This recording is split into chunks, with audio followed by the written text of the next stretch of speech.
Route 66 became a legend, but I can still taste its dust. That isn't poetry. Dust has a taste. It has weight. It has the right hour to rise and the right hour to settle. When the sun starts to drop and the wind comes from the wrong side, it gets in your mouth, even if you keep your lips shut. It sticks to your teeth, sits on your tongue, scratches the back of your throat, and if a man's stubborn, like I was, it stays in his memory for decades. 2. I'm old now, old enough not to confuse pride with truth or hurry with necessity. My hands that used to be strong, now they're slower, but they still know the shape of a shovel. They still feel the difference between good ground and ground that lies. And when somebody talks about Route 66, like it was born finished, like some important man drew a clean line on a map, and the whole country obeyed, I let them talk. I let them finish. Then, if there's time and the tone is right, I tell them it was stitched together, piece by piece, with mistakes, with fixes, with patchwork, and with silence. Back in 1927, the number 66 was still new, still a little strange on the tongue of folks who lived far from the big cities. The sign promised a grand road, a straight connection, a way to cross states like the country was a house, and someone finally decided to cut a better doorway. But down on the ground, the promise looked different. Ground doesn't care about maps. Ground has its own will. It gives way. It cracks. It turns to soup underneath you. It swallows wheels and men when it feels like it. Oklahoma in those days was hope mixed with red dirt. It wasn't the kind of place you describe delicately. It was work, wind, open sky, and the constant feeling that everything was still under construction. Towns, farms, families, reputations. If you had a job, you guarded it like a skittish animal. If you didn't, you pretended you didn't need one until your stomach told on you. That's where I ended up on a road crew, working a stretch that barely deserved to be called a road. We didn't say, "We're building Route 66 with any kind of shine on it." Not then. It was just the stretch, the job, the county work. Later on, the name got bright, and the brightness covered up a lot of the ugly and the human underneath. I wasn't an engineer. I was a hands and eyes man, the kind who learns with his body. We had our own way of measuring the world. No schooling required. Watch how the water runs after a rain. Step on a fill and feel whether it's firm. Look at a cut and know if the bank will hold or slide. There were older men on that crew who carried knowledge that looked like instinct. They didn't explain much. They showed you, and if you asked too many questions, you got a look that said, "Work and learn." Road work in 1927 was less machine and more man. We had equipment, sure, but it wasn't the parade of steel and horsepower that came later. What ran the day was a man's pace and the weather. When it rained, the road turned into something else. When it dried, the dust rose like it was trying to climb inside you. In cold, concrete took its time to set right. In heat, everything wanted to crack before it should. The chain of command was simple and hard. You had the foreman, the man responsible for progress for hours, for the mood of whoever sat behind a desk at the county office. You had a section boss who knew the work and knew the men, who could tell who had grit and who only had talk. And then you had the rest of us. Shovels, picks, wheelbarrows, hoes, and a patience that wasn't a virtue so much as a requirement. The unwritten rules mattered as much as any written ones. You didn't leave tools lying around like trash. You didn't complain about being tired in front of a man who'd been doing this longer than you'd been alive. You didn't talk too much about what you saw, and you didn't do a sloppy job if you wanted to keep being called by your name instead of some nickname that stuck like shame. On a road, what nobody sees is what decides everything. The top, the part tires touch, is only the finish. Before that, there's base, there's drainage, there's compaction, there's the kind of care that, if ignored, charges interest. Water is patient. It doesn't need to win the same day. It just needs to find a way underneath and wait. It cuts. It carries off. It weakens. Then the heavy truck comes along, and folks blame the truck. Most times it wasn't the truck. It was what we did or didn't do underneath. That's what everyone talked about back then, too. Modernity, connection, commerce, progress. But progress, for us, came in trucks loaded with material, in cement sacks that tore the skin on your shoulder, in work days that started before sunrise and ended when the foreman decided it was good enough. And good enough is a phrase that's always made my stomach turn. I remember the sound of early morning, first the quiet of open country, then the dry clatter of tools tossed into a truck bed, an engine coughing until it caught, a short laugh from somebody who still had the energy to laugh, and finally, boots on gravel when we climbed down and faced the stretch like you face a stubborn animal. Route 66, even in those early days, was also a political idea. Nobody used those words out in the dirt, but you could feel it. Now and then a well-dressed man would show up and look at the work the way you look at a crop you didn't plant. He'd talk about deadlines, about budgets, about the future. The future, to me, was not leaving a weak spot where water could get in. The future was not setting something wrong just to satisfy a photo and a speech. The stretch I worked lay near a small town, small enough that you noticed when a new face showed up, big enough to have a roadside cafe that held a lot of people's lives together. That cafe was a kind of harbor, no luxury, just hot food, water, shade, low voices, a counter where men covered in dust slid coins across like each one carried a story. That's where I saw the boy for the first time. I won't say it was like a movie, because it wasn't. There wasn't music. Nobody paused the world to introduce a character. He was just a skinny kid, quick on his feet, with an alert look, carrying plates and cups like it was a grown man's job. He didn't stand out for charm or prettiness. He stood out because he carried a seriousness that didn't fit a short age. The man behind the counter used the boy's first name in a hard way, like you call someone who should already know how to manage. The woman at the stove, mother, aunt, I never asked, spoke to him with a rushed kind of care, the kind you only hear when work never lets up. And the kid, even small, seemed to understand there wasn't room for drama in that place. There was room for work, same as us. The day I truly noticed him, it was because of a glass. One of our men, a strong fellow with big hands and a bad temper when he was hungry, came in and slapped the door open, asked for water. The boy set a glass down. The man yanked it too hard and knocked it over. Water spread across the counter and spilled to the floor. A second of silence sat there, the kind of silence that likes to turn into trouble. The boy didn't complain. He didn't look to the woman for help. He didn't put on an offended face. He grabbed a rag, wiped it up fast, got another glass, set it down in the exact same spot. Only this time, he held it a beat longer before letting go, like he was saying without words, "You don't run everything in here." The man grumbled, drank, and somehow looked smaller in his chair. I saw that and understood.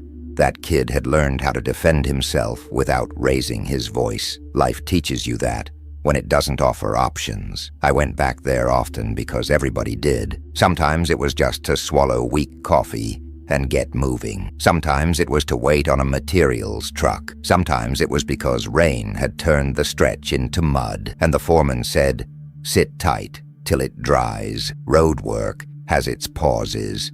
And that cafe became the world's waiting room. Little by little, I started to see the boy knew things he shouldn't have had to know. He knew who was in charge and who was just loud. He knew who paid and who left a tab. He could tell drunk from bone-tired. He knew where truckers kept their change, who had families, who lied when they said they were fine. He knew because he lived there, watching people move past like a current. If you grow up on the edge of a road, you learn that a road shows you plenty, but it demands silence in return. And me, being a man of few words, I got pulled into a kind of talking that didn't feel like talking. Short phrases, a comment about the weather, a request for more coffee, and every so often a question from him, like he was testing the world. "You do this every day?" he asked once, looking at my hand. "Every day we can," I said. He looked out at the stretch and said, "Looks like you're fighting the ground." I almost smiled.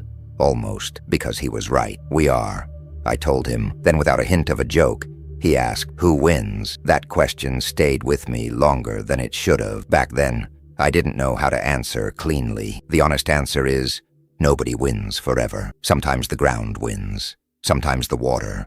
Sometimes the man. But I was too young to say that out loud, and too proud to admit the ground could win. Depends on the day, I said. He nodded, satisfied with the small honesty, and went back to wiping tables. The way he took that answer made me respect him more. A kid who wants lies asks different questions. He seemed to want the truth, even if it was short. Days repeated. The crew arrived early, worked until the heat snapped, stopped at the cafe, went back to the stretch, and didn't quit until the foreman got tired of pushing. And the boy was always there, behind the counter, carrying plates, sweeping, hauling a box. His shoulders carried a tiredness that didn't belong on a small frame. I began to notice something else. He was interested in our work, not in the show of it, in the logic. He stood in the doorway sometimes, watching us measure, level, pack base, cut ditches. When a truck dumped gravel, he'd tilt his head like he was studying it. When we talked about water grade,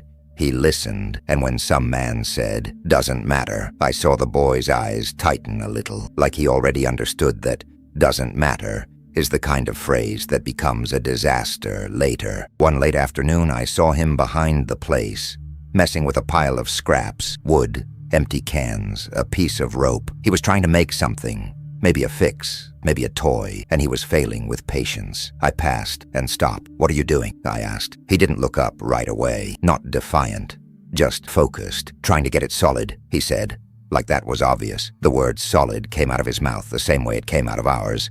Not a kid's word, a road crew word. I looked at what he had, a broken crate. He wanted to stiffen. "You need a brace here," I said, pointing. "Otherwise, it'll open up again." He stared at me like I'd handed him a secret. "A brace," he repeated, storing the word away. I grabbed a scrap board and showed him how to fix it. Nothing big. 2 minutes of motion. He watched with quiet attention. When it was done, he pressed on the crate to test it. "Now it's solid," he said, and there was a satisfaction there I recognized, the satisfaction of doing something right. That's when I felt the thread pull a little tighter. I wasn't the kind of man who goes around taking in kids, like you hear in soft stories. I had my own troubles, but I could tell the difference between a lazy boy and an overworked one. And that boy was overworked, not necessarily because somebody was cruel. Sometimes it's just life, putting a whole house on a small back. After that, he started to wait for me at certain hours. Not like he wanted attention, more like he knew I'd pass through. He'd ask one question here,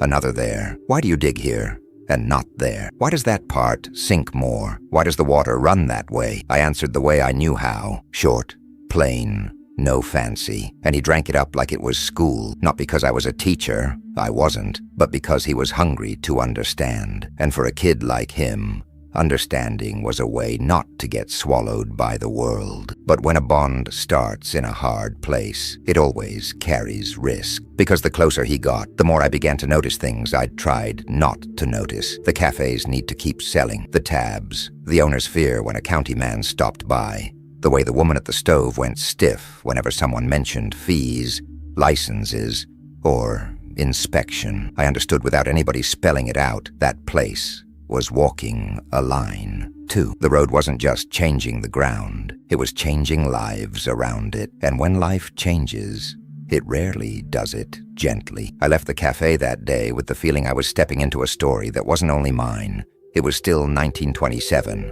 Still early. Route 66 was still a promise, but I'd seen enough. A smart boy working too much, learning too fast, and a road being born under the feet of people who barely had time to breathe. And when a road is born like that, it isn't born clean. It's born human, and that's what makes it a legend and a wound. If I had to explain who I was back then, I wouldn't start with my name. On a job like that, a name came later. First came the way you walked onto a site, the way you shook a hand, the way you looked over the work before you looked over the people. And I was, more than anything, a man who looked. I was raised far from anything you'd call a road story. I grew up in a place where you fixed things more than you replaced them, and where a boy learned early the difference between "it'll hold" and "it's going to fail." My father didn't talk much. He didn't praise either. When something was wrong, he'd go quiet, and that silence was worse than a scolding. If I came home with my boots full of mud and a job done sloppy,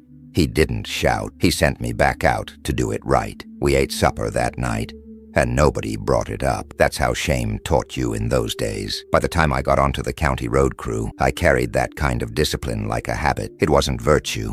It was training, and on a work site, habit is worth more than speeches. The first thing I learned on the road was that there are two kinds of men: the ones impressed by the top layer, and the ones worried about what's underneath. The top is what people see. The bottom is what carries the weight. I was always the second kind. I liked, if that's the word, the work nobody claps for: cutting a ditch, building a base, compacting it slow, getting the water to go where it ought to go, setting a culvert where it belonged. If you do that work right, nobody says a thing. If you do it wrong, everybody talks about it later. That's how I built a reputation. Not fast and not with talk. A foreman notices when a man disappears in the middle of the day and shows up when pay's handed out. A section boss notices when a man forgets tool or ties a knot, like it doesn't matter. And the crew notices, too. There's no courtroom needed. The job has its own judges. My principle then was simple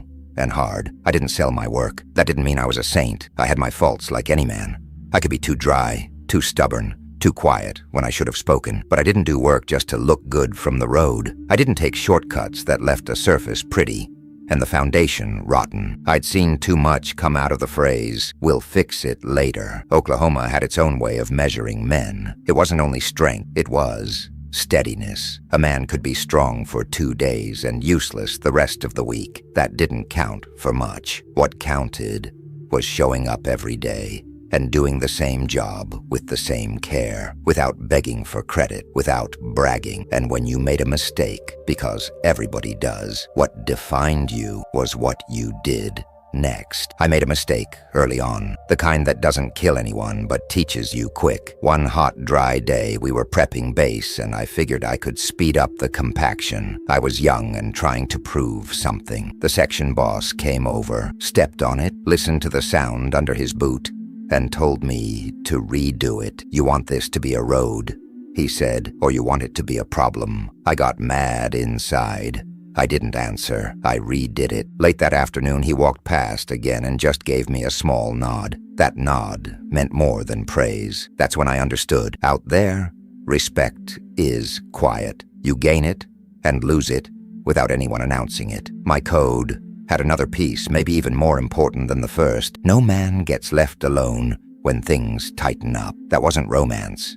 It was survival. A lot could go wrong. Tools slipping, loads rolling, truck sliding, wet concrete, a sudden rain that changed everything. When it happens, you want someone beside you who won't turn away. I never did. If a man was stuck in mud with a wheelbarrow, I pushed. If someone cut himself bad, I helped wrap it and get him somewhere. If a fellow looked broken inside without saying a word, I didn't pretend I hadn't seen it. I just stayed nearby. That's why I think the boy at the cafe noticed me, and I noticed him. Kids, and he was a kid by age, even if not by face, can tell who disappears and who stays. And I was the kind who stayed. There was always politics in the background, even in 1927. Even out in a small place. The man who wanted attention. The man who said progress like it was just a word. The one who talked big and then asked to borrow money.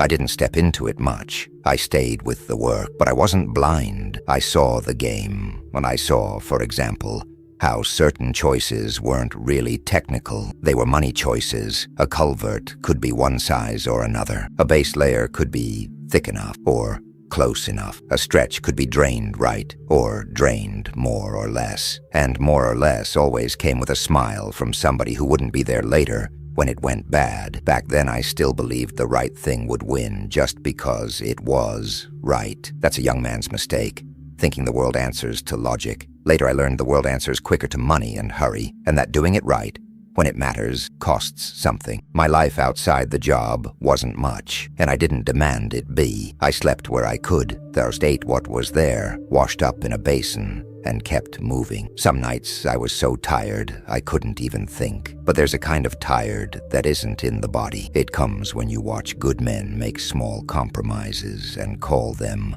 necessary. I knew that road. It starts small, it grows, and then one day you can't remember where the turn happened. I didn't dream of being a boss or getting rich. My ambition was shorter than that. End the day knowing I hadn't left a trap hidden in the ground for somebody to find later. I didn't yet understand how big later could be. And the boy was a kind of mirror I hadn't asked for. I saw him at that cafe most mornings and some evenings, always working, always alert. He didn't beg for sympathy. He didn't perform. He just did what had to be done. And it stirred something in me I didn't talk about with anybody, because in those days men didn't talk much about what they carried. We called it weakness, mostly because we didn't know what else to call it. But I could recognize one thing. That boy had been shoved into life too early. And when life shoves a kid too early, it takes payment, and somewhere down the line, through anger, through hurry, through trusting the wrong person. I didn't know yet that I'd soon have to choose between my code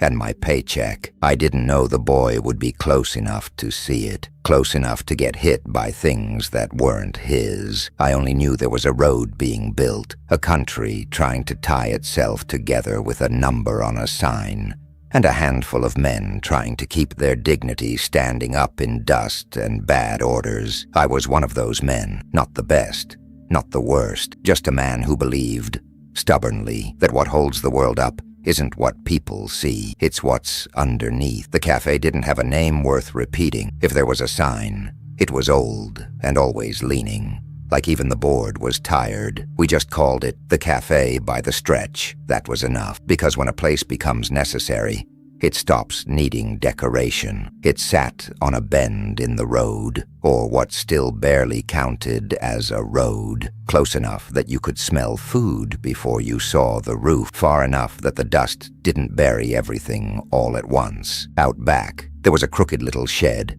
where now and then a trucker would sleep, a traveling salesman would stop, or some man with nowhere urgent to be would just lean and watch. The front door squeaked in a way I learned to recognize, like a clock. That squeak told you whether the day was starting or already wearing out. Inside, it was what you'd expect for the late 20s. A worn counter, mismatched tables, a sugar jar that always looked empty, and a smell of grease that lived in the boards. It wasn't a bad smell. It was a working smell, the kind that says nobody here is pretending at life. The one who truly ran the place was a woman. She didn't run it with shouting. She ran it with her eyes. She moved like everything had its spot in her head, even when nothing in the world sat neatly. She cooked with what she had, fixed what she could, and still kept an order in that room that I respected. The man at the counter, husband, brother, I never asked, was more talk, but he had the same look of someone who'd watched too many people pass through. And the boy was the piece that didn't belong doing that much work. He was an age I'd put now somewhere between 12 and 15. I say put now, because in those days a 12-year-old could look 10, and a 15-year-old could carry eyes that looked 30. His face was thin, sunburned in the right places, and his hair was always combed in a hurry, like life didn't have time for vanity. What caught me was the way he watched, not the way kids watch, curious and loose. He watched like he was measuring danger, measuring chances. The first time I really took him in, it was because of a glass. One of our men, a strong fellow with big hands and a bad temper when he was hungry, came in hard and asked for water. The boy set a glass down in front of him. The man yanked at it and tipped it over. Water spread across the counter and splashed the floor. A second of silence hung there, the kind that likes to turn into a fight. The boy didn't complain. He didn't look to the woman for help. He didn't put on an offended face. He grabbed a rag, wiped it fast, fetched another glass, and set it in the exact same spot. Only this time he held it a beat longer before letting go, like he was saying without words, "You don't run everything in here." The man grumbled, drank, and somehow sat smaller in his chair. I saw that and understood. That boy had learned to protect himself without raising his voice. Life teaches you that when it doesn't give you much choice. I went back there plenty, because everybody did. Sometimes it was just to swallow weak coffee, and head back out. Sometimes it was to wait on a materials truck. Sometimes it was because rain had turned the stretch into mud, and the foreman said, "Sit tight till it dries. Road work comes with pauses." And that cafe became a waiting room for men who didn't have anywhere else to be. Little by little, I noticed the boy knew things he shouldn't have had to know. He knew who was truly in charge and who was just loud. He knew who paid and who left tabs. He could tell drunk from worn out. He knew where truckers kept their coins, which ones had families, which ones lied when they said they were fine. He knew because he lived at the edge of a road, watching people move past like a current. A road shows you plenty, but it demands silence in return. And me, being a man of few words, I fell into a kind of conversation that wasn't really conversation. Short phrases, a comment about the heat, a request for more coffee, and every so often a question from him, like he was testing the world. "You do this every day?" he asked once, looking at my hands. "Every day we can," I told him. He looked out toward the stretch and said, "Looks like you're fighting the ground." I almost smiled, because that was exactly it. "We are," I said. Then he asked, dead serious, "Who wins?" That question stayed with me longer than it should have. Back then I didn't have a clean answer. The truth is, nobody wins forever. Sometimes the ground wins, sometimes the water, sometimes the man. But I was too young to say that plain, and too proud to admit the ground could win at all. "Depends on the day," I said. He nodded, satisfied with the small honesty, and went back to wiping tables. A kid who wants a lie asks different questions. This one seemed to want the truth, even if it came short. Days repeated. The crew showed up early, worked until the heat snapped, stopped at the cafe, went back to the stretch, and didn't quit until the foreman decided we'd done enough. And the boy was always there, behind the counter, carrying plates, sweeping, hauling boxes. His shoulders carried a tiredness that didn't belong on a frame that small. I started to notice something else. He was interested in the work, not the show of it, the logic. He stood in the doorway sometimes,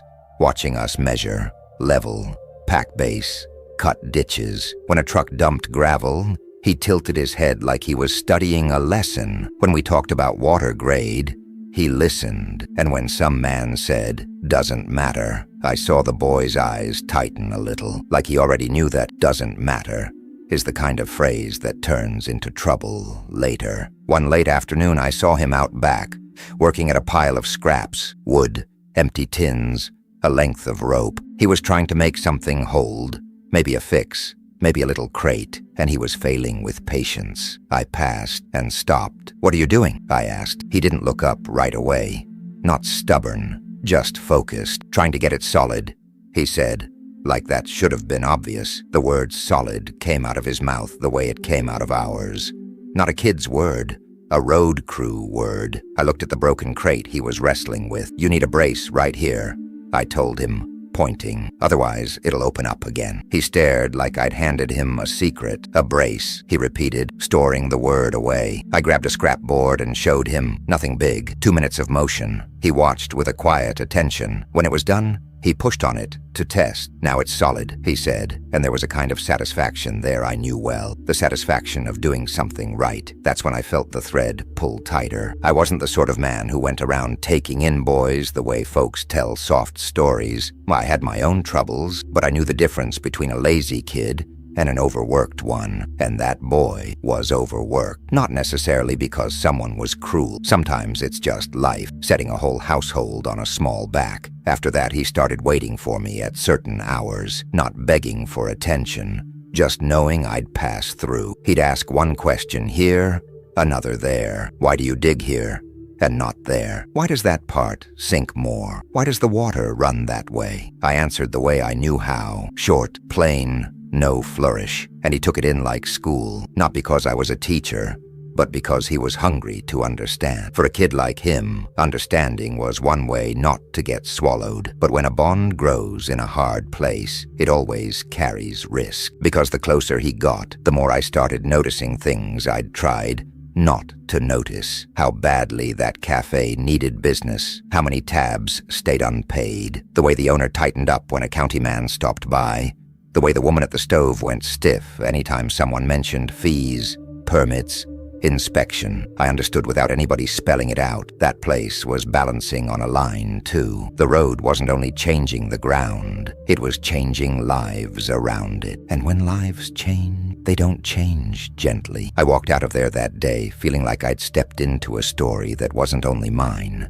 It was still 1927, still early days, still promise. But I'd seen enough. A sharp boy working too much, learning too fast, and a road being born under the feet of people who barely had time to breathe. And when a road is born like that, it isn't born clean. It's born human. And that's what makes it a legend and a wound. The first real problem never shows up wearing a sign that says, problem. It shows up dressed like, just do it this way, like we don't have the material today, like it'll be fine for now. And before you know it, you're calling normal what should have stopped the job on the spot. On that stretch, the talk started one morning when the sky looked too clean. One of those days when the wind goes quiet, like it's saving its strength for later, and the foreman comes in with his hat pulled low, steps short, eyes stuck on his watch, a pocket watch back then, the kind of thing that made a man feel important just because he knew what time it was. We were cutting a drainage ditch, nothing heroic, nothing that would ever make a photograph, just the kind of work that doesn't show,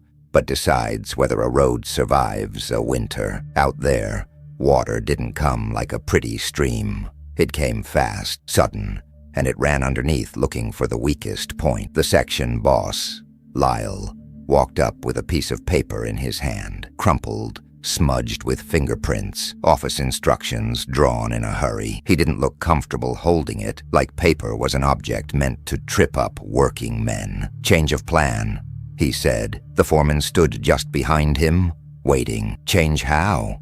Somebody asked. Lyle pointed to the cut where the ditch was supposed to run. It was the right place, the natural path for the water. Not pretty, but correct. We're shortening it here, he said, and the culvert's going smaller.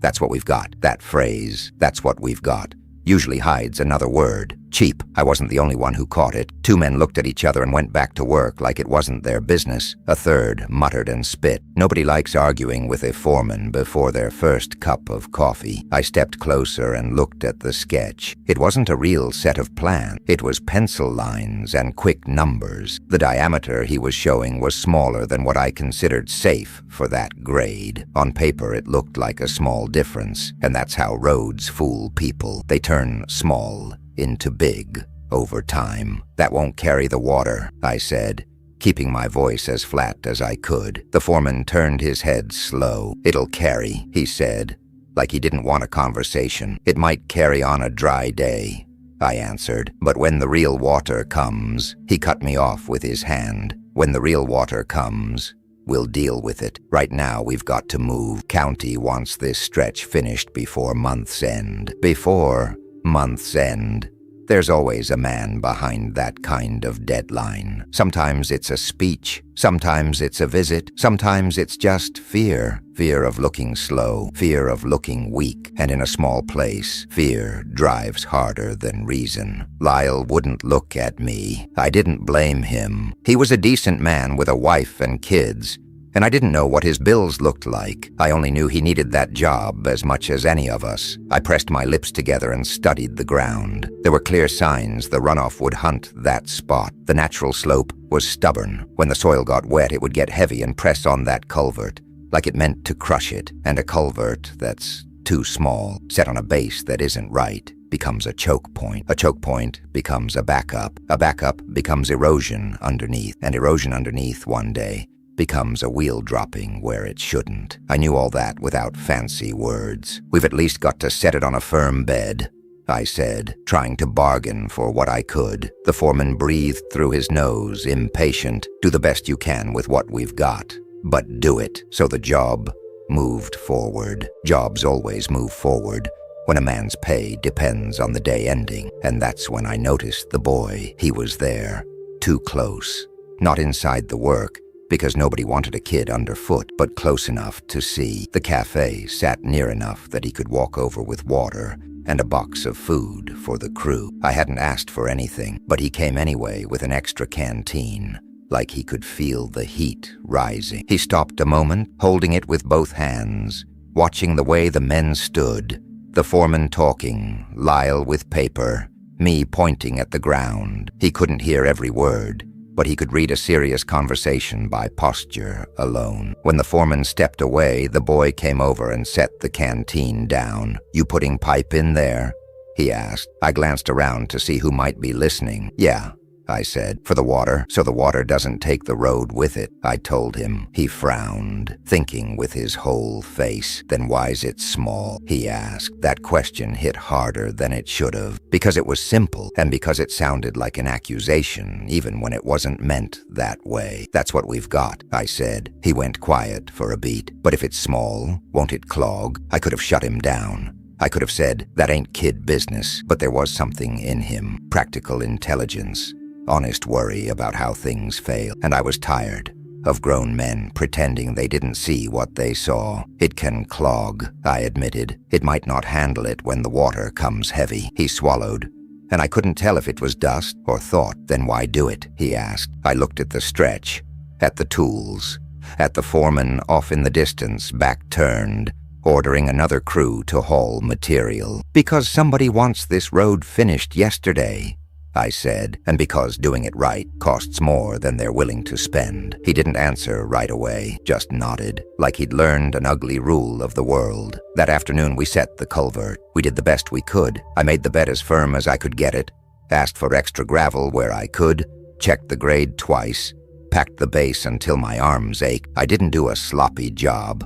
I never did, but I knew it all the same. I was working inside a wrong choice. That feeling doesn't leave easy. Near the end of the day, the foreman drifted by and said, almost friendly, "You're good, but you think too much." I didn't answer, because right then I understood the difference between us. To him, thinking too much was a flaw. To me, thinking was the only way not to become a partner to somebody else's tragedy. As the light went gold over the disturbed ground, I saw the boy again at the edge, staring at that culvert like it was alive. He wasn't scared. He was alert, and alertness, when it comes too early, turns into weight. That night at the cafe, he didn't ask questions. He served plates, cleared tables, wiped down the counter, but when he passed me once, he leaned in and said so soft it barely counted as speech, "If the water takes it, you'll fix it." I held my cup a little tighter. "We always fix it," I said. He looked at me like the answer didn't fully satisfy him, and maybe it didn't, because I was starting to learn, same as he was, that fixing doesn't erase. Fixing only proves someone chose wrong earlier, and certain wrong choices, when they're buried under a road,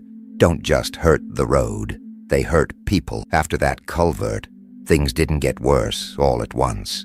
They got worse the way the world usually does, slowly, wearing the face of routine. The stretch kept moving forward, day after day. The road took shape, like the ground was learning to obey. The crew did what crews do: cut, level, pack, set, measure again. Dust coated everything, until you couldn't remember what color a shirt started out. And behind the work, there was an invisible hurry, a kind of shadow that didn't come from the sun. It came from people who didn't step in mud, but still got to decide what finished meant. I started noticing the foreman's favorite phrases, the way he repeated them like prayers. "We've got to move. We can't fall behind. County's watching." At first, it sounded like boss talk. Then it became the way he breathed. And the boy started showing up more. He didn't invade the work. He knew the line, stayed just outside it, but he began to circle with a quiet usefulness. He brought a canteen when the heat rose. He carried a box of bread and meat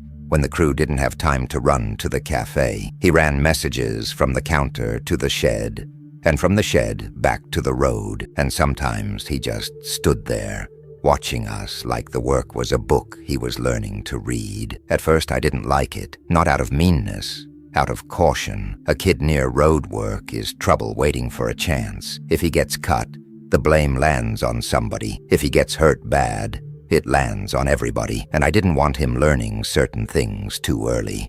Not how to hold a tool, but how grown men excuse themselves. Life didn't ask my permission. One morning, a man on our crew didn't show. It wasn't sickness, wasn't injury. He just quit, found something else, left town, got tired.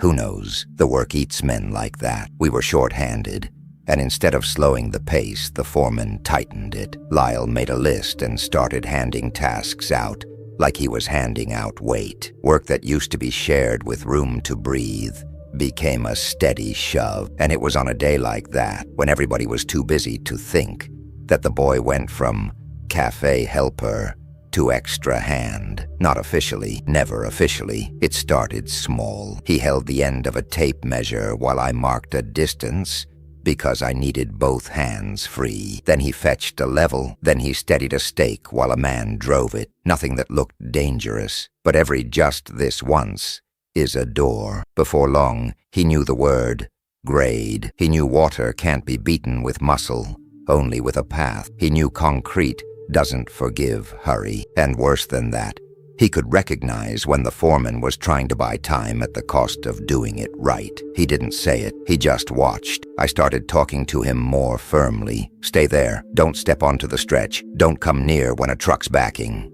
Don't touch a tool unless someone asks. He listened and did what I said. That made it harder, because an obedient kid gives you a false sense of safety. The world is the part that doesn't obey. The cafe felt different, too. The woman at the stove had grown sharper. The man at the counter smiled less. One day I saw a well-dressed fellow stop in, speak low to the owner, point toward the work, and then toward the paper. The owner nodded like he was swallowing something bitter. When the man left, the owner stood there, staring at the counter like he couldn't remember what came next. I asked the boy, casual as I could manage, "Everything all right here?" He took a second too long to answer. "Yeah," he said, and the way he said it told me no. Out on the road, the culvert talk didn't die either. It spread. Another low spot needed drainage.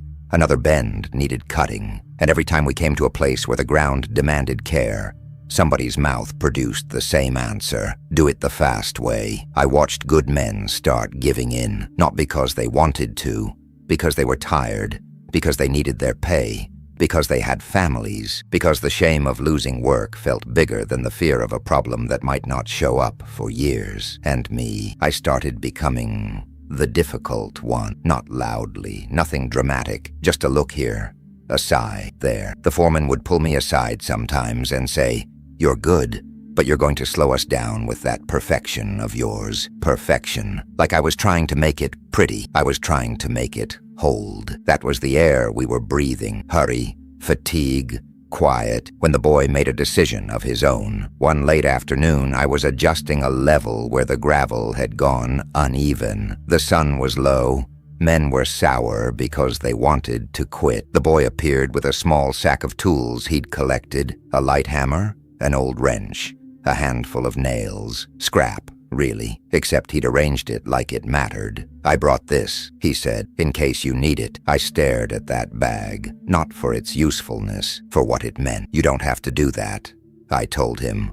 "I know," he said, "but I can." I took a slow breath. I could have said no, sent him back to the cafe, but the cafe was the place he already worked like a grown man. The road was the future he was staring at. If I cut him off hard, I'd just be repeating the world. You don't get a choice. So I did what I knew how to do. I gave rules. You only hand things over. You don't step into the middle. You don't pick anything up off the stretch unless someone asks. And if I tell you to go back, you go back. He nodded, serious. From then on, he became a presence, like a useful shadow, and with that presence came a new risk. He started hearing more than he should. The foreman talked too loud when he was nervous. Lyle would let a line slip sometimes. One tired man would mutter, "That's gonna wash out one day," and the boy stored it all without comment, like he was collecting pieces of a puzzle nobody wanted to finish. One night at the cafe, I caught him scratching something onto paper with a stub of pencil, a rough drawing, practical. He'd sketched the stretch, where the culvert sat, where the water ran, where the ground dipped. "What's that?" I asked. He flipped the paper over quick, like he'd been caught stealing. "Nothing," he said. I held out my hand. "Let me see." He hesitated, then showed me. It was a boy's map, sure, but it had sense, observation, care. I gave it back. "You've got a good eye," I said, about the closest thing to praise I ever handed out. He didn't smile.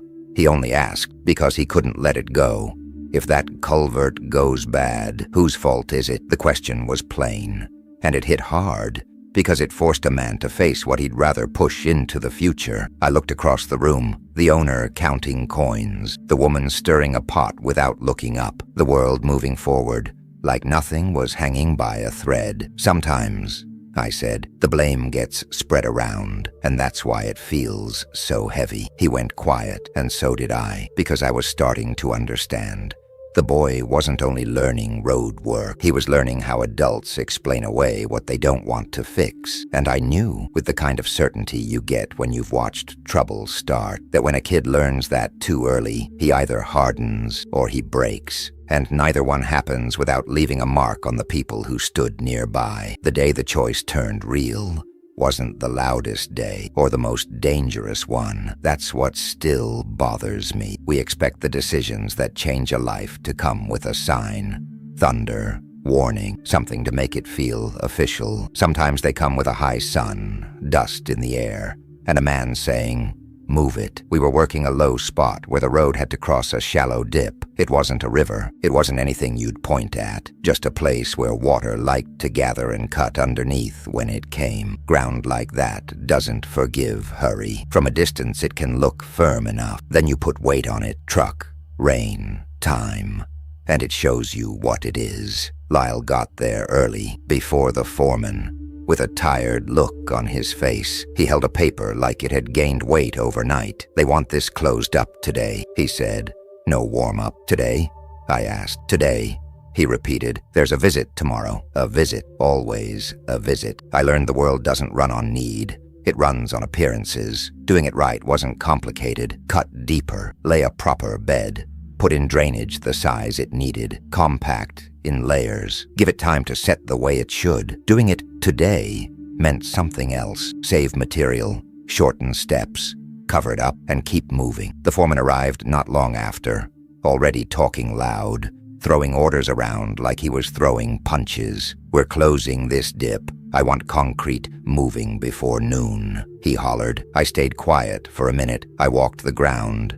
I pressed a boot down and felt what paper couldn't tell you. It was damp underneath even after dry weather. That happens. Water sits where it wants, waiting. I stepped close to Lyle. "We need more drainage here," I said. "If we close it like this, it'll sink." He narrowed his eyes like he'd already argued with himself all night. "I know," he said, low, "but we don't have larger pipe. We don't have more gravel today, and the foreman's got orders." That word, orders, landed between us like a stone. It's a favorite shelter for men who don't want to choose. That's when the boy came by with a canteen and a box of bread. He stayed outside the line, like always, but close enough to feel the air change. He looked at the dip, then at the men, then at me. I don't like being watched when I'm thinking, but he watched anyway. The foreman told the crew to cut the trench shallower than I wanted. He told them to set a smaller pipe.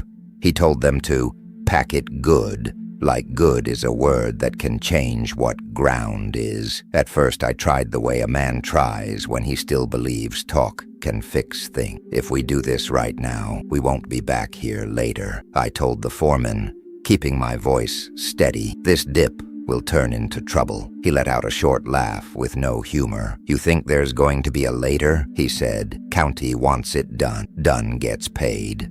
Trouble doesn't." I felt heat rise in me, but I held it down. Losing your temper in front of the crew only gives people a story to use against you. "And if somebody gets hurt?" I asked. He shrugged. "Roadwork's always got risk." That line didn't push me because it was false. It pushed me because it was used like a license for moral laziness. I went back to Lyle, this time without soft edges. "You going to sign off on this the way it is?" I asked. He looked at me. His eyes were wet, but he wasn't crying. It was just exhaustion. "If I don't sign, I'm gone," he said, "and somebody else signs. You know that." I did know. That's one of the cruel parts of life. Being right doesn't guarantee you win. Two roads opened inside me. One said, "Fight, make noise, stop the job, do it right." The other said, "You've got work.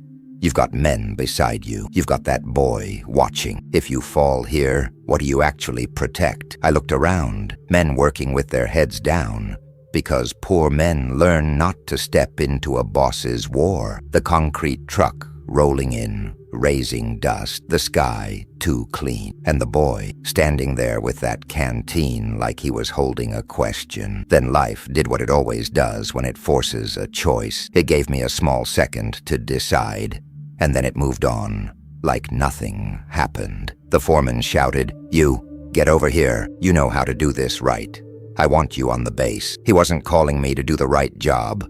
He was calling me to make the wrong choice look sturdy. He wanted my care put to work in service of a shortcut. I stood still for a beat. The crew waited like my move was just a detail. The boy waited like it was fate. If I said no, I'd become the enemy. I might get sent off that day.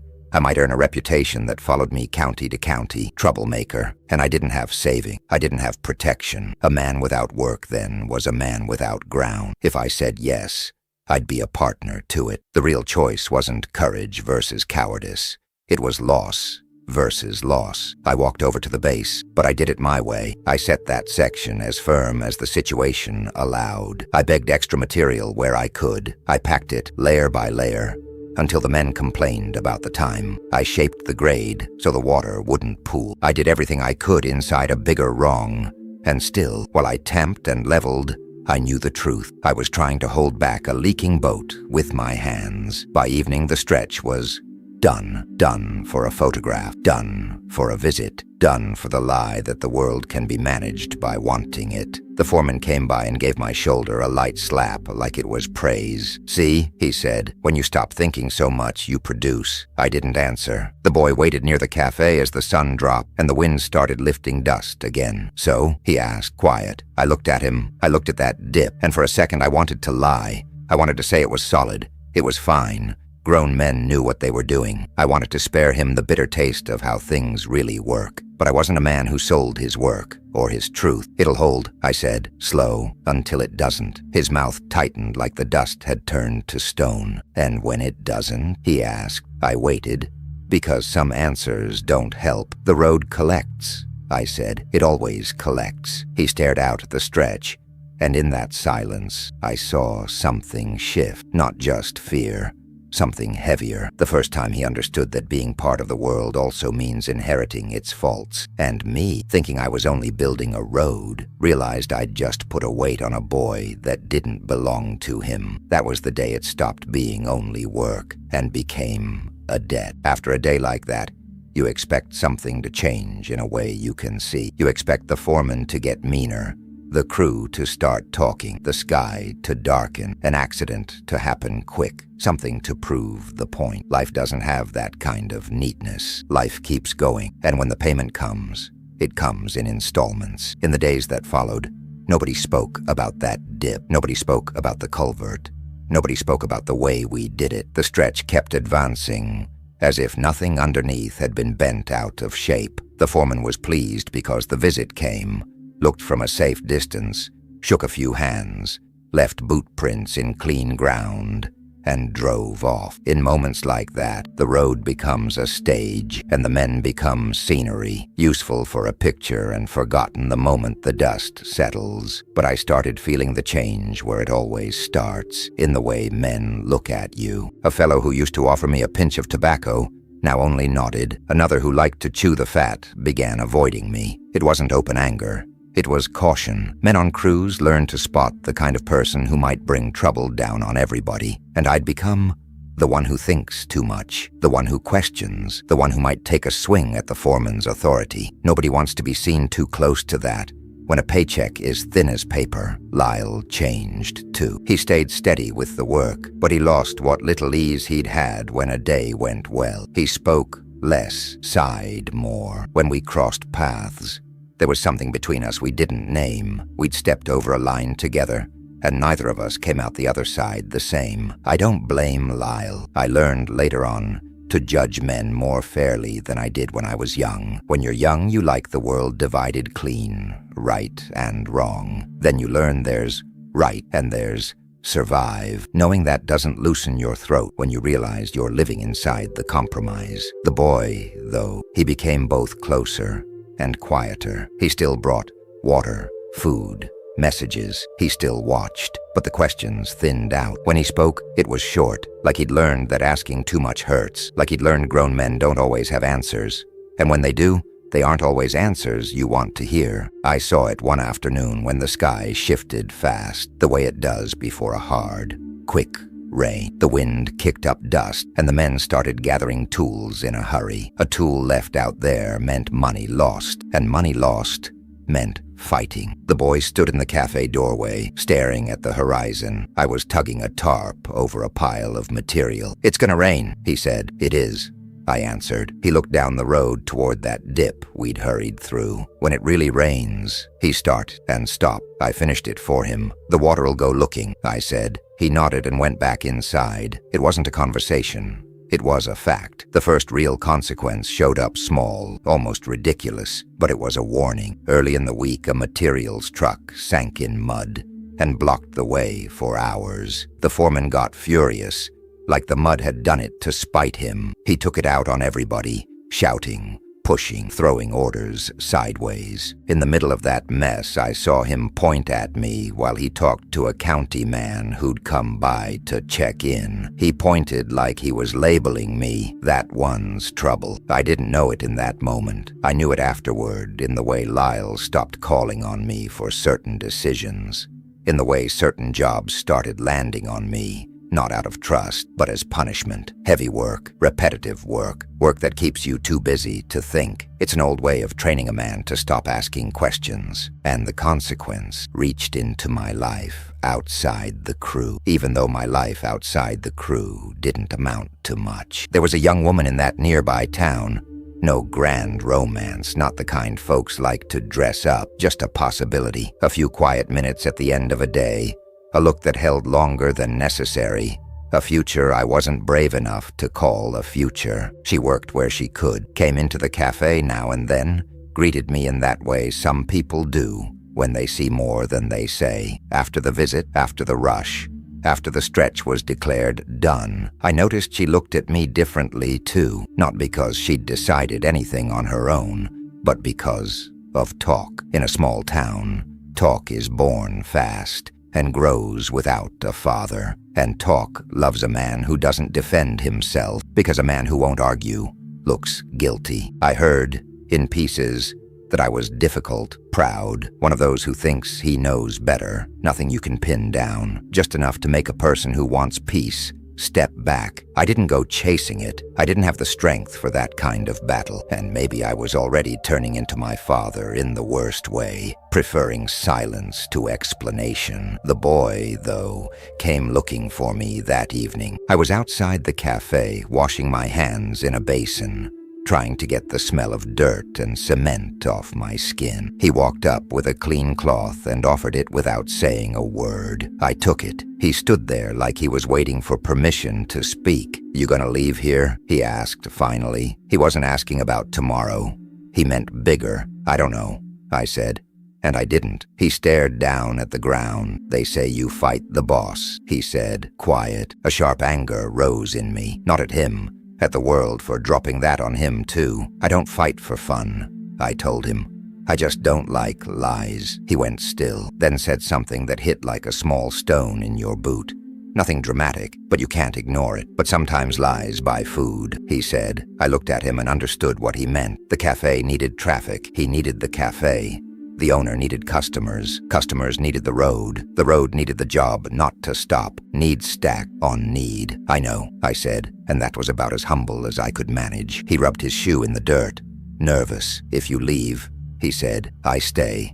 And they do it their way." That was the truest consequence of all. Not the mud, not the town talk, not the foreman's punishment. It was realizing the boy was stuck in that world, and that by getting close to me, he'd started seeing the cracks in it too clearly. I didn't answer, because anything I said would have sounded cheap. I just put my hand on his shoulder for a second, brief, almost mechanical, and told him, "You've got a good eye. Don't let it turn poisonous." He didn't reply. He only looked at me like he was already too tired for promises. That night the rain came light, just enough to make the dirt smell sweet and make us all glance toward that dip with a new kind of attention. Nothing collapsed. Nothing dramatic happened yet, but I learned something that stayed with me. Once the bill starts coming due, it doesn't ask permission. It just starts. People like to pin history to dates, like the world follows a calendar. They'll say in 1929 it happened, like one ordinary morning. Somebody turned a key, and the whole country changed its face. Out on the ground, it didn't work that way. Out on the ground, the shift came first, as heavier air, less laughter on job sites, fewer easy stories at the counter, more men sitting still, staring at nothing, like they were waiting on news that never showed up. I didn't understand it right away. A man who lives on work learns to measure the world by what shows up in the back of a truck: cement, gravel, lumber,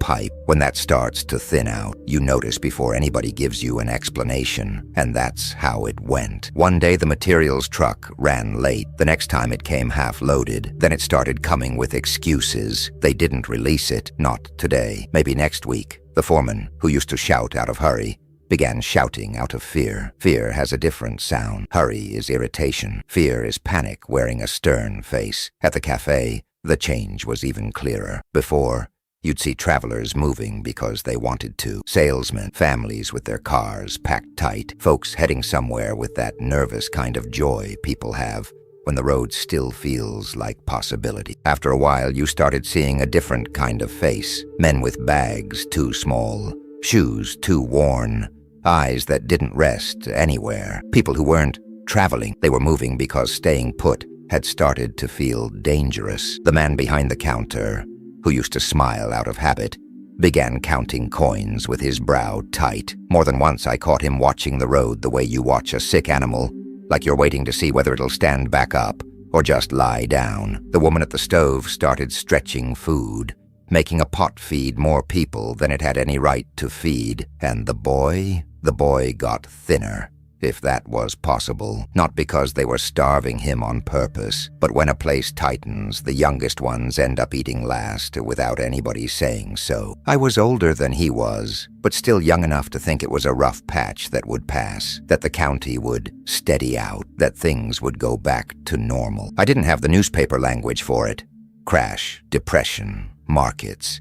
I had the body language. Fewer hours, more silence. A man on our crew got let go, then another.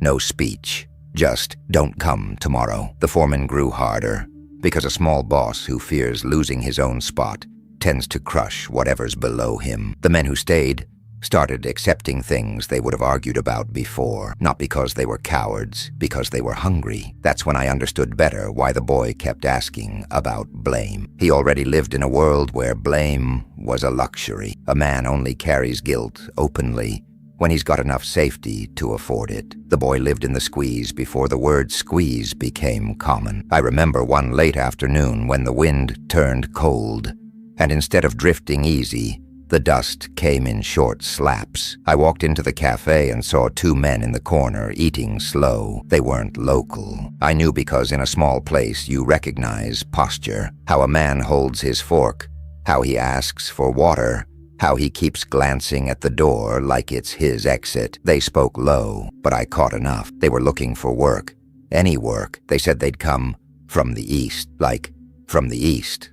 Explained everything. The owner didn't promise them a thing. He only said the county might still be hiring here and there when money came through. And that word, money, started showing up in the cafe, like the name of a saint nobody was sure existed. The boy served those men coffee with the same seriousness he served everybody, but I noticed he didn't meet their eyes for long. A smart kid learns not to stare too hard at another person's desperation, because desperation calls to you, and he already had plenty of his own. When the men left, the boy wiped their table like he was trying to scrub away what they'd brought in with them. I stood at the counter, finishing my coffee. He didn't look at me when he spoke. Where are they gonna sleep? He asked. Wherever they can, I said. He went quiet, then asked the question that was starting to sit under everything. And if they can't? That was the new kind of question the world was asking. Not how will it be, but what if it isn't? Out on the job, road work turned into something else. Before, it was progress. Now it was relief. When a day's work opened up, men showed up for it. Men who'd never held a shovel right, holding one anyway because an empty stomach doesn't negotiate. The foreman started taking anybody because he needed to look like he had a crew, and an untrained crew turns careful work into chance. I saw more mistakes, not from cruelty, mostly from inexperience, fatigue, hurry stacked on hurry, and I saw a new kind of lie. The lie told to keep the job alive. It's fine, it'll pass, we'll come back. Only later was getting thinner and thinner. The boy began coming out near the stretch more regular, like he wanted to make sure there was still something firm in the world. I didn't call for him. He came on his own. Sometimes he stood there and watched without speaking, like he was learning which men would hold and which men would split. One day I caught him looking at my tool sack. "You really want to learn this?" I asked, trying to keep it light. He lifted his eyes, serious. "I want to learn, not to depend," he said. It was a small sentence, but it carried grown man weight, and I understood. To him the road wasn't a myth. It was a way out, a chance to become somebody who got to choose, even if it was only a little. But there was the other side of it. The closer he got to the work,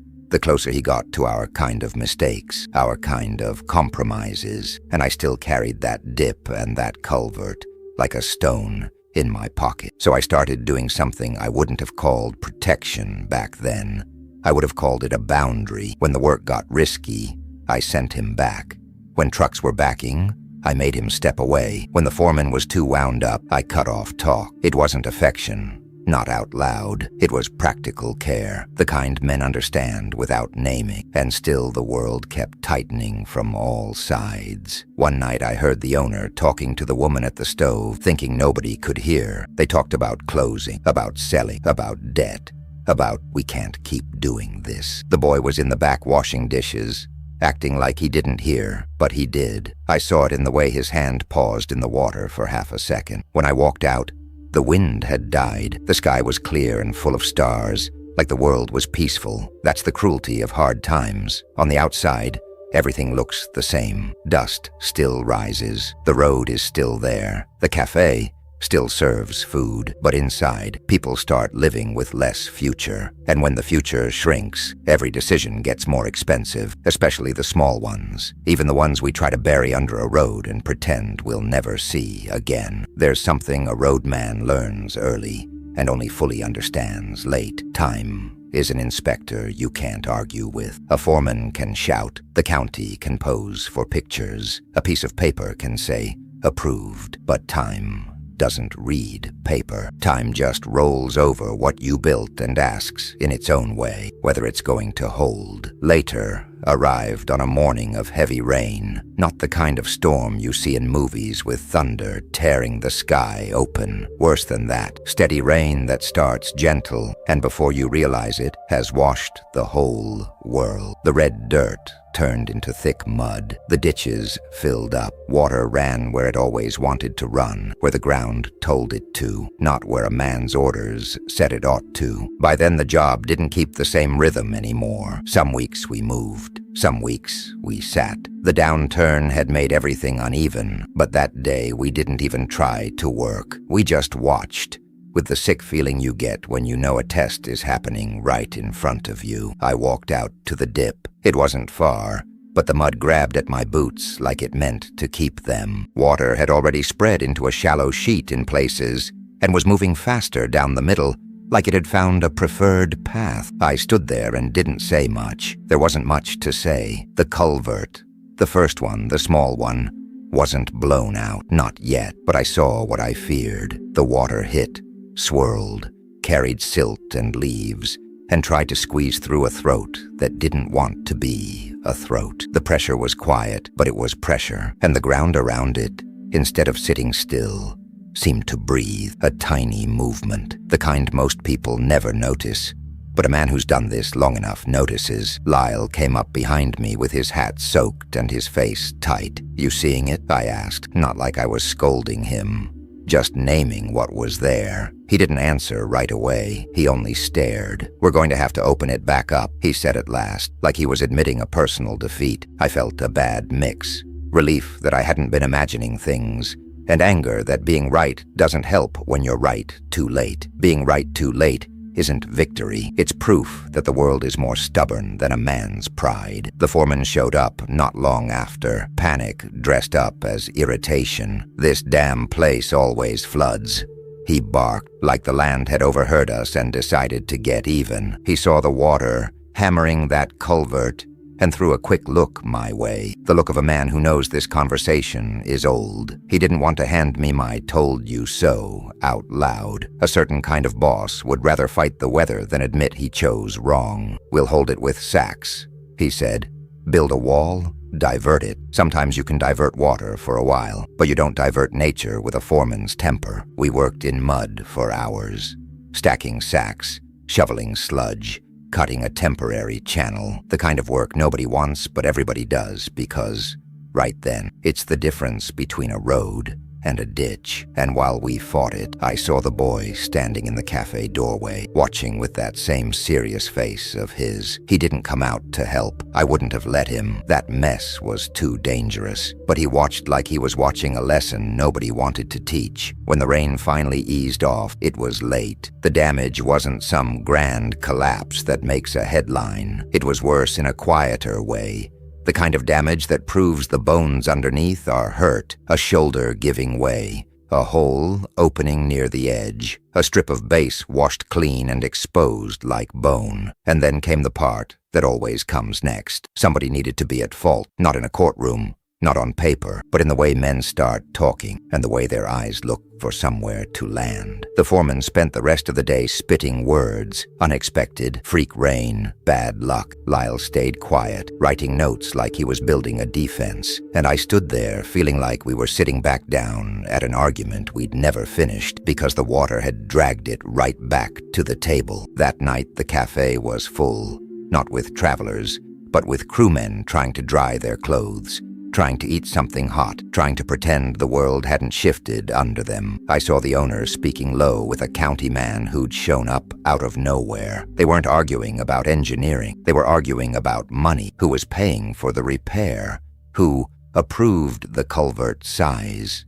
Who let it slide? The boy was close by, washing glasses, staring nowhere in particular, but he was listening. I could tell by the way his fist tightened around the rag. That wasn't a child's sulk. That was contained anger. The anger of someone realizing the grown-up world is full of clean hands and crooked words. When the county man left, the boy came straight to me. "I knew it," he said, quiet. I didn't like that sentence coming out of him, not because he was wrong, because I knew it is the kind of thing that ages a kid from the inside. Knowing doesn't help much when nobody wants to hear, I said. He looked at me with a kind of demand I recognized, because it was the same one I aimed at myself. "Then why did you let it happen?" he asked. That question sat in my teeth like gravel, small but impossible to ignore. I could have answered the easy way, because I'm not the boss. I could have answered the proud way, because I fought it. Neither one was the whole truth, because I thought I could hold it, I said, slow, and because I didn't want to get pushed out and leave it to somebody worse. He didn't speak for a moment. Then he said something that told me how quickly he was learning the ugliest part of things. What if worse is already this? I didn't answer,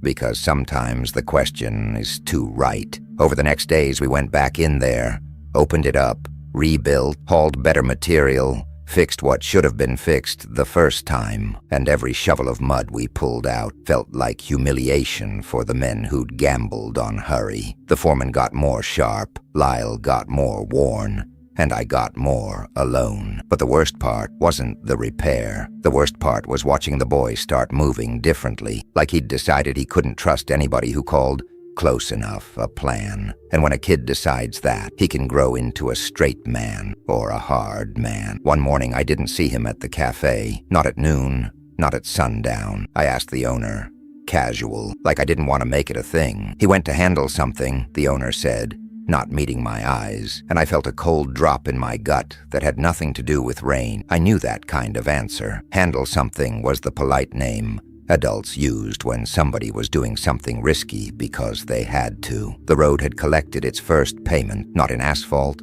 not in pictures, but in truth. And truth, once it shows itself, has a way of pushing the young into quick decisions. I ended that day with mud up to my shins and a worry that wouldn't leave my head. I knew exactly where that culvert sat, but I no longer knew where that boy was stepping. That night I slept badly, not because of the rain, not because of the mud that still felt stuck under my nail. I slept badly because when a boy disappears in a time like that, your imagination turns into an enemy. It runs to the worst places before before morning even shows up. I went to the cafe too early the next day, before the kitchen had warmed up for real. The woman at the stove looked at me like she already knew why I was there. The man behind the counter avoided my eyes, and in that silence I understood the boy had left on his own, with little or no goodbye. It wasn't the kind of leaving that comes from adventure. It was the kind that comes from need. "He gone?" I asked the owner. "Plain." The man wiped the counter with a dry rag, even though it wasn't dirty. Some men do that when they're buying time. "Yeah," he said at last. "Caught a ride with a trucker. Said he was headed west." West. In 1929, that word was already starting to carry a different kind of myth. Not the tourist myth, the survivor's myth. West was where people imagined there might still be work, land, a chance. Sometimes there was, but almost never the way the imagination sold it. "He take anything?" I asked. "He took what he had," the owner said, and that was answer enough. I stood there a long minute, looking at the empty tables. I felt anger. At myself, at the foreman, at the county, at the slump, at the road, at the world. Then the anger slid into something quieter, a kind of loss that didn't have an easy name. I'd come to know that boy the way you come to know people on the edge of a highway, slow, in pieces, and now he'd gone the same way. No scene, no explanation, just dust and absence. I walked back to the job with my chest at heavy, but work doesn't care about a heavy chest. That dip needed rebuilding. That low spot needed fixing. The culvert needed more respect than it had been given. And the bitter part was this. After the rain and the scare, suddenly the stuff we didn't have showed up. Better pipe, extra gravel, permission to do it right. The world has that kind of cruelty in it. It releases the right way, only after the wrong way makes itself known. I worked with a focus that probably looked like stubbornness. Maybe it was. I cut deeper than they wanted, laid the base the way it should be, gave the water a path like I was apologizing to the ground. And when it was finished, I didn't feel proud. I only felt like part of a debt had been paid late. The foreman didn't apologize. He wasn't built for that. He just stopped talking about it, like silence could erase. Lyle didn't talk much either, but one evening when we were packing up, he stood beside me looking at the rebuilt stretch and said, "Quiet. You were right." I didn't answer with satisfaction. I just nodded, because by then being right wasn't a prize. It was a scar. Time moved on the way it moves in hard years, days that look alike, and bits of news that change a whole town's mood. The work continued in jerks, like everything else. The cafe stayed open for a while, tight but open. Then it closed without ceremony, like closing was just another task on the list. The owner and the woman disappeared from my map, the way people disappear when nobody writes about them. Maybe they went after the boy. Maybe they went after another chance. I never found out, and I kept working where there was work. The country was turning harder. The road that started as promise was becoming a line of necessity. I heard about people moving along it like they were walking a narrow hallway between hunger and hope. And now and then I pictured that boy somewhere in that flow, too young to be carrying that much road. News of him didn't come quick. It didn't come as a neat reunion. It came the way real things come, by accident, on cheap paper. Years later, not so many that I'd forgotten his face, but enough that my own face had changed shape. I got a postcard. It came to me through a man who still remembered my name. The front was a picture of open road, hard sun, wide horizon. On the back were a few lines in a steady hand, like somebody who learned to write with hurry and care. He didn't write "Sir." He didn't write "Mr." He wrote my name the same plain way I used it. He said he was alive, said he'd found work where he could, first hauling boxes, then helping in a garage, then on a road crew again, not like there, but close. And then he wrote a sentence I've kept like an old tool. "I learned the world loves close enough, but water doesn't." That was it. And at the end, like he didn't want to sound soft, he added, "Thank you for what you didn't say, but showed." I sat with that card in my hand for a long time. I didn't cry. I was never a man who cried easy, but I felt something I only understood later. Relief mixed with sorrow. Relief that he'd slipped out of a place that was dying. Sorrow that he'd had to do it alone. These days, when folks talk about Route 66 like it's only music and photographs, I let them. Myths are useful for people who need something pretty, but inside me I carry another version. A stretch in Oklahoma?